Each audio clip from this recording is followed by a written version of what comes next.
Pulau Jawa memang pulau dengan populasi terbesar di Indonesia. Namun itu tak menghapus kepercayaan bahwa banyak pula makhluk halus yang berseliweran di pulau ini. Masyarakat Jawa, baik Jawa Barat, Jawa Tengah, dan Jawa Timur, mengenal banyak jenis hantu yang sangat khas, dan akhirnya dikenal pula hingga ke daerah lain. Berikut 5 hantu di Pulau Jawa yang paling populer dan menyeramkan.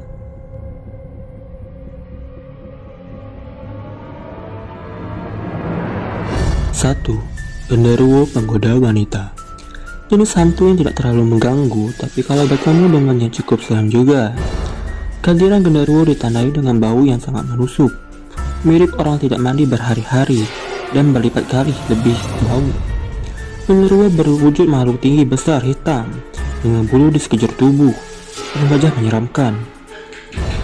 Dipercaya senang mendiami pohon besar, batu berair, atau bangunan tua. Di Jawa Barat disebut Gandaruwo atau Gendarua. Di Jawa Tengah dikenal dengan nama Genderuwo. Orang Jawa yakin bahwa pusat domisilinya adalah hutan jati cagar alam Danalaya, sekitar 60 km sebelah timur Wonogiri, dan di wilayah Lemah Putih, Purwosari, Girimulyo di Kulon Progo. Beberapa mitos menyatakan Genderuwo sering menjelma menjadi manusia dan menggoda wanita untuk bersetubuh dengannya.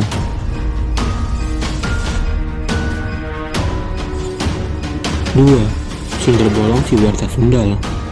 Nama sundel bolong berasal dari sundel yang sebenarnya sundal, yaitu wanita pelacur atau pekerja seks komersial. Sedangkan bolong berarti berlubang, sebab memang diyakini memiliki lubang pada bagian punggung tembus sampai ke depan. Lubang ini mengeluarkan bau amis atau anjir darah. Hantu ini berasal dari arwah penasaran wanita PSK yang mati diperkosa, hamil, kemudian melahirkan dalam kubur. Hantu sundel bolong ini berwujud wanita cantik yang bergentayangan mencari pria untuk dirayu berhubungan intim.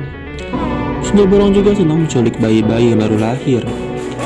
Konon, kisah tentang sundel bolong sengaja dibuat agar para lelaki tidak berani mengganggu wanita yang berjalan sendirian di malam hari.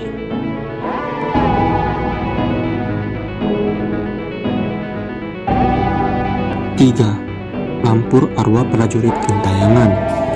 Tergolong hantu zaman dulu, Lampur sempat populer hingga tahun 1960 di masyarakat Jawa Tengah dan Jawa Timur.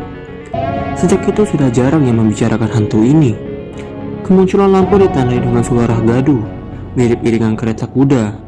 Konon, Lampur adalah arwah prajurit Laut Selatan yang menuju ke Gunung Merapi atau Keraton Yogyakarta.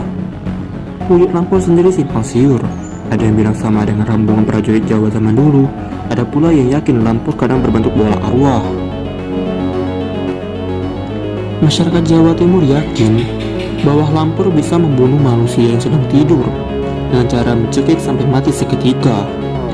Wabah sampar yang pernah melanda Jawa Timur dikaitkan dengan serangan hantu Lampur. Hantu ini punya kelemahan, yaitu tidak bisa jongkok atau duduk, sehingga memaksa korban yang sedang tidur. Untuk mencegah serangan Lampur, dianjurkan untuk tidur di bawah tempat tidur atau lantai.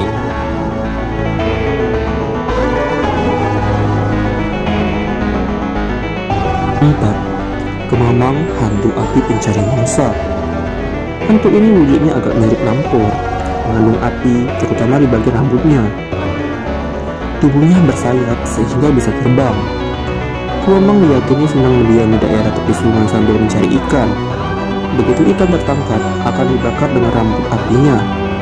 Hantu Kemamang populer di kalangan masyarakat Gunung Kidul dengan nama Gunung Gantung.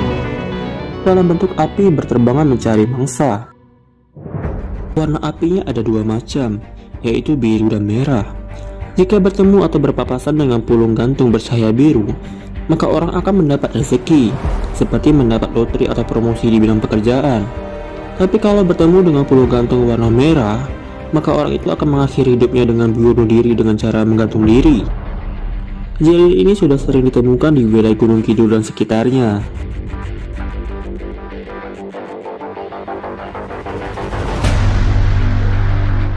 5. Wewe Gombel si penculik anak-anak.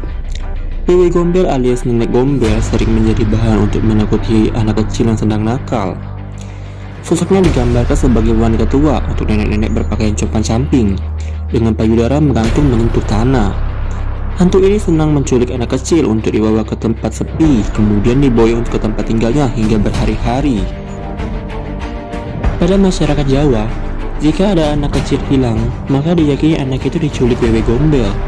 Tahu-tahu anak itu akan ditemukan beberapa hari kemudian di tengah sawah atau di atas pohon sambil menangis.